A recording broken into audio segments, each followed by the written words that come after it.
কোরআন মাজিদ সাধারণ কোনো বই নয়, পবিত্র কোরআন পাঠ করতে হয় পবিত্র অবস্থায়, যথাযথ ভক্তি সহকারে। অপবিত্র অবস্থায় কোরআন স্পর্শ করা নিষেধ। আল্লাহ তাআলা ইরশাদ করেন, যারা পুতপবিত্র তারা ছাড়া অন্য কেউ কোরআন স্পর্শ করে না। সূরা ওয়াকিয়া, আয়াত ৭৯। ঋতুস্রাব, প্রসব পরবর্তী স্রাব বা গোসল ফরজ থাকা অবস্থায় কোরআন তেলাওয়াত করা। শিক্ষা দেওয়া ও স্পর্শ করা কোনোটিই জায়েজ নয়।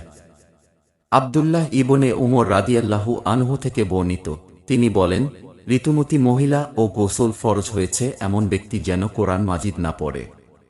হযরত আলী রাদিয়াল্লাহু আনহু থেকে বর্ণিত, তিনি বলেন, শরীর নাপাক না হলে রাসূলুল্লাহ সাল্লাল্লাহু আলাইহি ওয়াসাল্লাম আমাদের সর্বাবস্থায় কোরআন তেলাওয়াত করাতেন।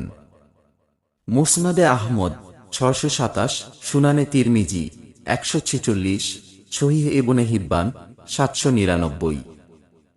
তাই যেসব মহিলা কোরআন মাজিদ শেখানোর সঙ্গে সম্পৃক্ত, তারা অপবিত্রতার সময় তা থেকে বিরত থাকবে। প্রয়োজনে অন্য নারীর মাধ্যমে কাজ সমাধা করে নিবে। যদি তাও সম্ভব না হয় তাহলে তারা কেবল শিক্ষার্থীদের পড়া শুনতে পারবে এবং প্রয়োজনের সময় দুয়েক শব্দ বলে দিতে পারবে। তবে এক্ষেত্রে পূর্ণ আয়াত একত্রে তেলাওয়াত করা থেকে অবশ্যই বিরত থাকতে হবে। তবে অপবিত্র অবস্থায় নারীরা দোয়া হিসেবে বিভিন্ন আয়াত পাঠ করতে পারবে, যেমন আয়াতুল কুরসি।